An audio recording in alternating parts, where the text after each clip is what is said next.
Hey ladies and gentlemen, Steven here from Redolessence. Welcome back to another video. Thank you so much for joining me today. I really hope you're all doing well.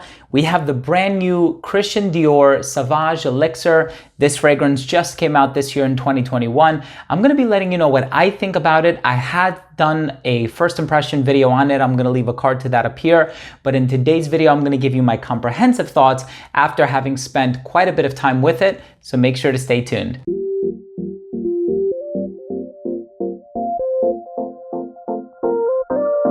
Now, before I begin my fragrance review of Christian Dior Sauvage Elixir and I tell you all about this fragrance, what it smells like on my skin, how long it lasts, any other comparisons that can be made, I do want to mention that if you are a fan of fragrance related content, if you like fragrance reviews, top 10 videos and stuff like that, please do consider supporting this channel by subscribing to it. Make sure to enable all notifications by clicking on the bell. And of course, give a thumbs up to this video if you like this type of content. And also if you take something of value from this video. So of course, there was the original Sauvage, which was the eau de toilette. Came out many years ago. I purchased it right when it came out. Since then, we've had the eau de parfum and the pure perfume. And now we have Sauvage Elixir. So this is the most recent addition to the Sauvage lineup. It also happens to be the most expensive one. I think the 2-ounce bottle is like $155 American. It just came out, so you're not going to be able to find it discounted. And this one has a note breakdown that's quite different to its predecessors. There are some existing notes, there are some new notes, of course. In its totality, we have grapefruit, we have vetiver, patchouli, cardamom, nutmeg, cinnamon, lavender. So it's a very well-rounded composition, a little bit on the spicy side, but then you have those green undertones. This fragrance is composed by Francois Demachy, who is the in-house perfumer for Christian Dior. In any case, I'm excited to talk to you about the smell. Let's start things off with the presentation.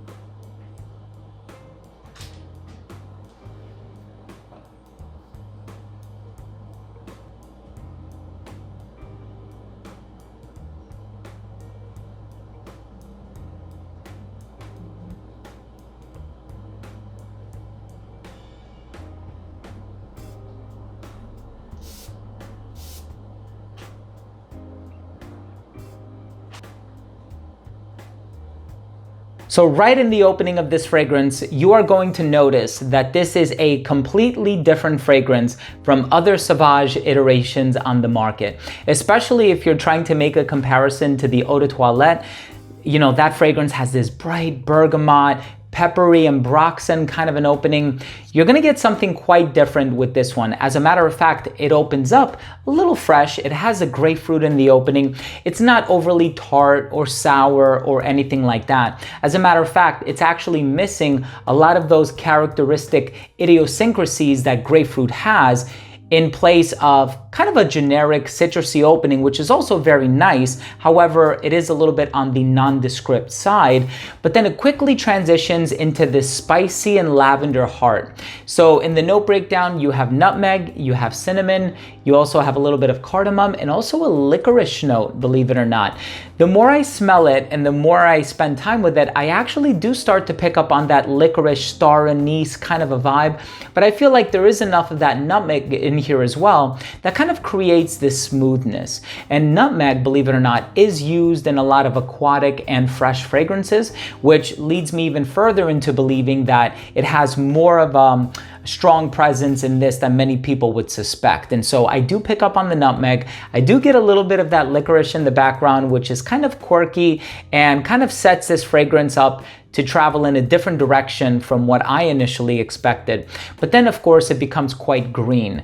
Once you get past that heart of lavender, and you do get quite a bit of lavender, and I think that that's the note that is also reminding a lot of people of a lot of fragrances that came out in the 80s, namely Drakkar Noir by Guy Laroche.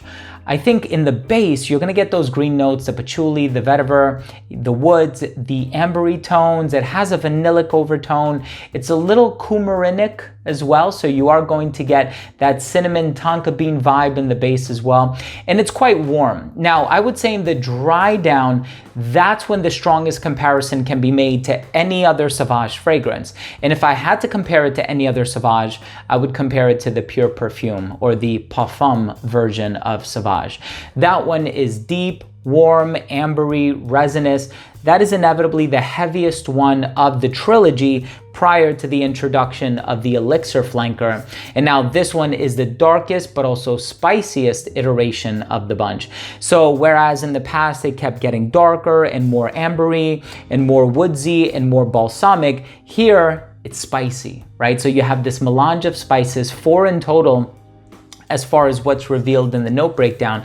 And so in my opinion, this is kind of like the most mature Sauvage that you're gonna get on the market. So if you're a fan of the bright, effervescent quality of the eau de toilette, maybe it's a gym scent for you, maybe it's an office scent for you, you're looking for something that is a strong deviation from the eau de toilette, I think this one is it. However, be mindful of the fact that this one, in my opinion, smells very, very different from the eau de toilette. I would say like 80 to 85% different. Again, the dry down is really where it's at in terms of being able to form a comparison, but it's a very different fragrance. However, I think it's one that a lot of people are going to love, and I think it's a fragrance that definitely conveys a sense of maturity, elegance, and sophistication.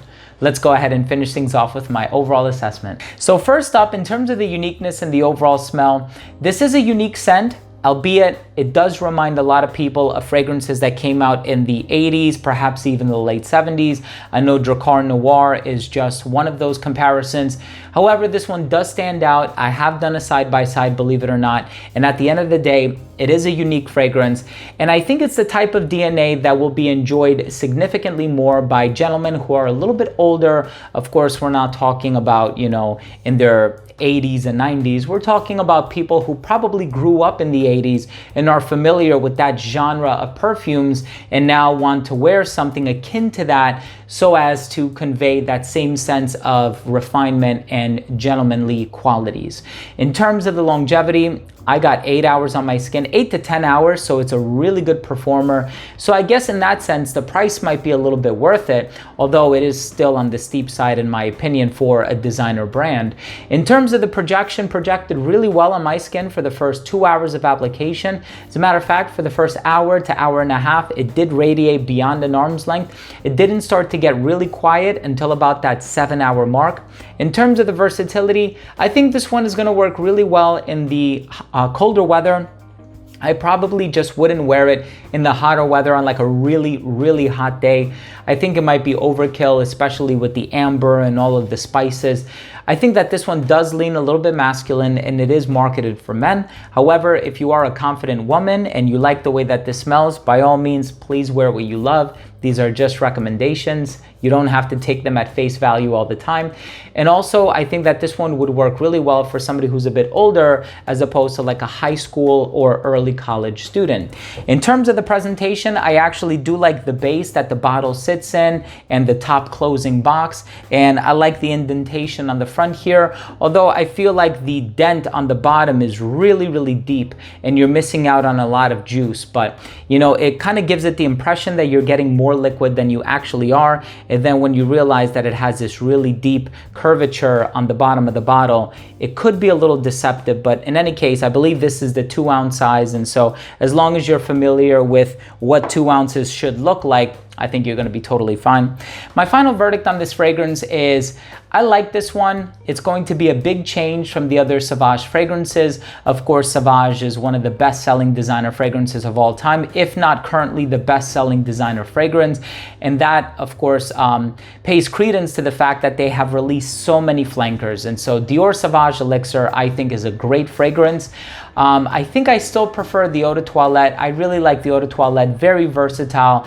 Definitely the Sauvage to get when it comes to compliments, but I also really do like the creativity behind this one, and I like what the in-house perfumer Francois Demachy is doing with the brand. So there you have it, ladies and gents. Thank you so much for taking your time to watch this video. I really hope you enjoyed it. I hope you learned something new, and I hope you took something of value. If you did, please do consider supporting this channel by subscribing to it. It would mean so much to me. It's absolutely free. Make sure to enable notifications by clicking on the bell and like this video if you like this type of content. Thanks again for watching. Love you all. We'll see you next time. Bye.